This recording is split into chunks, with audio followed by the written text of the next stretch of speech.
H D. Kumaraswamy ನೇತೃತ್ವದ ಸಮ್ಮಿಶ್ರ ಸರ್ಕಾರದ ಮಹತ್ವಾಕಾಂಕ್ಷಿ ಯೋಜನೆಯಾಗಿರುವ ರೈತರ ಸಾಲ ಮನ್ನಾ ಯೋಜನೆಯ ಪ್ರಕ್ರಿಯೆಗೆ ಬರುವ ಡಿಸೆಂಬರ್ 5ರಿಂದ ಚಾಲನೆ ದೊರಕಲಿದೆ. ಈ ಹಿನ್ನೆಲೆಯಲ್ಲಿ ಡಿಸೆಂಬರ್ 1ರೊಳಗೆ ರೈತರ ಸಾಲ ಮನ್ನಾಕ್ಕೆ ಸಂಬಂಧಿಸಿದಂತೆ ಎಲ್ಲಾ ಮಾಹಿತಿಯನ್ನ ಸಂಗ್ರಹಿಸುವಂತೆ ಅಧಿಕಾರಿಗಳಿಗೆ ಸೂಚನೆ ನೀಡಲಾಗಿದೆ ಎಂದು ಮುಖ್ಯಮಂತ್ರಿ ಕುಮಾರಸ್ವಾಮಿ ತಿಳಿಸಿದ್ದಾರೆ. ಮುಖ್ಯಮಂತ್ರಿ ಕುಮಾರಸ್ವಾಮಿಯವರು ತಮ್ಮ ಬಜೆಟ್ನಲ್ಲಿ ರೈತರ ಸಾಲ ಮನ್ನಾ ಯೋಜನೆ ಘೋಷಿಸಿದ್ದು, ಅದಿನ್ನೂ ಅನುಷ್ಠಾನಕ್ಕೆ ಬಾರದ ಕಾರಣ ರೈತರ ಸಮುದಾಯ ಸಾಲ ಮನ್ನಾ ಆಗುತ್ತದೋ ಇಲ್ಲವೋ ಎಂಬ ಆತಂಕದಲ್ಲಿದ್ದರು. ಸಿಎಂ ಕೊನೆಗೂ ಈ ಕುರಿತು ಸಮಾಧಾನಕರ ಸಂಗತಿ ನೀಡಿದ್ದಾರೆ. ವಿಧಾನಸೌಧದಲ್ಲಿ ಮಾಧ್ಯಮ ಪ್ರತಿನಿಧಿಗಳೊಂದಿಗೆ ಮಾತನಾಡಿದ ಮುಖ್ಯಮಂತ್ರಿ ಕುಮಾರಸ್ವಾಮಿಯವರು ಡಿಸೆಂಬರ್ 5ರಿಂದ ರೈತರ ಸಾಲ ಮನ್ನಾ ಪ್ರಕ್ರಿಯೆ ಆರಂಭಿಸುವುದಾಗಿ ಘೋಷಣೆ ಮಾಡಿದ್ದಾರೆ. ಈ ಮೂಲಕ ರೈತ ಸಮುದಾಯದಲ್ಲಿ ಸಾಲ ಮನ್ನಾ ವಿಚಾರಕ್ಕೆ ಸಂಬಂಧಿಸಿದಂತೆ ನೆಮ್ಮದಿ ಮೂಡಿಸುವ ಕೆಲಸ ಮಾಡಿದ್ದಾರೆ. ಭತ್ತದ ಬೆಲೆ ಕುಸಿತವಾಗಿರುವುದರಿಂದ ಕಂಗಾಲಾಗಿರುವ ರೈತರಿಗೆ ಮತ್ತೊಂದು ಸಿಹಿ ಸುದ್ದಿ ನೀಡಿದ್ದಾರೆ ಸಿಎಂ. ಭತ್ತದ ಬೆಳೆ ರೈತರು ಆತಂಕಕ್ಕೊಳಗಾಗಬೇಕಾಗಿಲ್ಲ. ಕೇಂದ್ರ ಸರ್ಕಾರ ಭತ್ತಕ್ಕೆ 1,750 ರೂಪಾಯಿ ಬೆಂಬಲ ಬೆಲೆ ನಿಗದಿಪಡಿಸಿದ್ದು, ಖರೀದಿ ಕೇಂದ್ರ ತೆರೆಯಲು ಜಿಲ್ಲಾಧಿಕಾರಿಗಳಿಗೆ ಸೂಚನೆ ನೀಡಲಾಗಿದೆ. 2 ಲಕ್ಷ ಮೆಟ್ರಿಕ್ ಟನ್ ಭತ್ತ ಖರೀದಿ ಚಾಲನೆಗೆ ನೀಡಲಾಗಿದೆ ಎಂದು ತಿಳಿಸಿದ್ದಾರೆ. ಕರ್ನಾಟಕ ರಾಜ್ಯೋತ್ಸವದ ದಿನವಾದ ನವೆಂಬರ್ 1ರಂದು ಯೋಜನೆಗೆ ಚಾಲನೆ ನೀಡಲಾಗುವುದು ಎಂದು ಈ ಹಿಂದೆ ಘೋಷಣೆ ಮಾಡಿದ್ದರೂ ಅದು ಕಾರ್ಯರೂಪಕ್ಕೆ ಬಂದಿರಲಿಲ್ಲ. ಇದೀಗ ಡಿಸೆಂಬರ್ 5ರ ದಿನ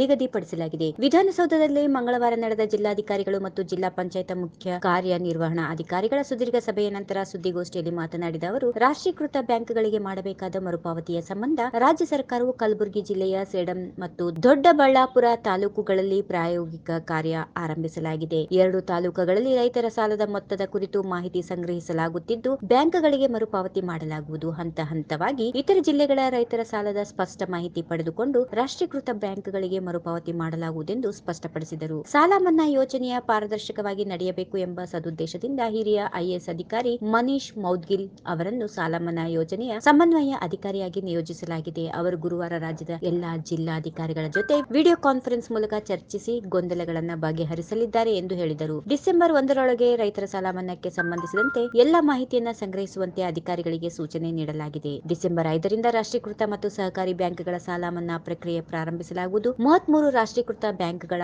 6,500 ಶಾಖೆಗಳಿಂದ 20.80 ಲಕ್ಷ ರೈತರ ಬೆಳೆ ಸಾಲ ಕುರಿತು ಮಾಹಿತಿ ಕ್ರೋಢೀಕರಿಸಲಾಗಿದೆ. ಅಂತೆಯೇ ಸಹಕಾರ ಕ್ಷೇತ್ರದಲ್ಲಿ 21 ಲಕ್ಷ ರೈತರ ಬೆಳೆ ಸಾಲದ ಮಾಹಿತಿ ಸಂಗ್ರಹಿಸಲಾಗಿದೆ. ಮಾಹಿತಿ ಕ್ರೋಢೀಕರಣ ಮಾಡುವಲ್ಲಿ 92% ಸಾಧನೆ ನಡೆಯಲಾಗಿದೆ. If you like this video, ಬೇಗ ಲೈಕ್ ಮಾಡಿ, ಕಾಮೆಂಟ್ ಮಾಡಿ, ಶೇರ್ ಮಾಡಿ ಹಾಗೂ ಯೋಯೋ ಟಿವಿ ಕನ್ನಡವನ್ನು ಸಬ್ಸ್ಕ್ರೈಬ್ ಮಾಡಿ.